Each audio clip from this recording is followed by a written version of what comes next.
సరళ కథలకు స్వాగతం.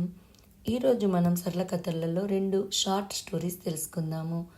మొదటిది బుద్ధిబలం, 2 స్వప్న వృత్తాంతం. బుద్ధిబలం. ఒక రాజుకి 2 భార్యలు, వారిద్దరికీ కొడుకులున్నారు. పెద్దవాడు తెలివైనవాడు, రెండోవాడు కాస్త మందమతి. న్యాయంగా యువరాజు అభిషేకించవలసింది పెద్దవాణ్ణి. కానీ చిన్న రాణి తన కొడుక్కే ఆ పదవి కావాలంది. రాజు 2 కొడుకులకు ఒక పరీక్ష పెట్టి అందులో నెగ్గిన వాణ్ణి యువరాజు చేస్తానన్నాడు. ఆయన నిండు సభలో వారిద్దరిని ఇలా అడిగాడు: దేశంలో ఏనుగులు ఎద్దులైతే, ఎద్దులు పశువులైతే, పశువులు కుక్కలైతే, కుక్కలు పిల్లులైతే, పిల్లులు ఎలుకలైతే ఆ స్థితిని మార్చి యథాస్థితి కలిగించడానికి ఏమి చేయాలి?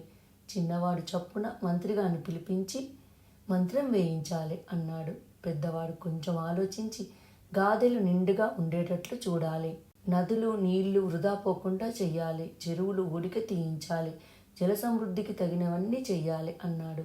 ఆ ప్రశ్నకు ఇదా సమాధానం అన్నారు కొందరు. అవును, క్షామ పరిస్థితులు ఏర్పడితేనే నేను చెప్పినట్లు జరుగుతుంది. పెద్దవాడే యువరాజు అన్నాడు రాజు. కథ స్వప్న వృత్తాంతం. ఒక రాజు మహా తిక్క మనిషి. ఆయన తరచుగా ఎవరినో ఒకరిని ఏదో ఒక అసాధ్యమైనది అడిగి వారు దాన్ని సాధించలేకపోతే కారాగృహంలో పెట్టిస్తూ ఉండేవాడు. ఒకసారి రాణిగారి పుట్టినరోజు దగ్గరలో ఉన్నదనగా రాజు ఒక స్వర్ణకారుని పిలిచి, నాకు కలలో నెమలి కన్ను లాంటి రత్నహారం కనిపించింది, అలాంటి హారం 10 రోజులలోగా చేసి పట్టుకరా అన్నాడు. స్వర్ణకారుడు అహోరాత్రుడు శ్రమపడి రంగురంగుల వజ్రాలతో అతి అందమైన హారం తయారు చేసి తెచ్చాడు.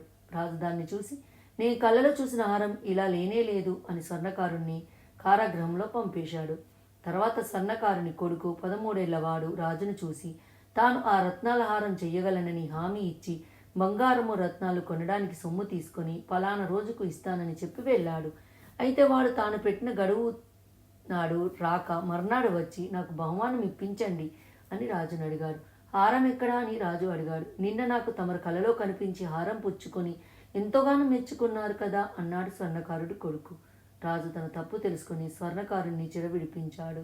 కథలు పూర్తయినాయి. మళ్ళీ రేపు కొత్త కథతో మళ్ళీ కలుసుకుందాం.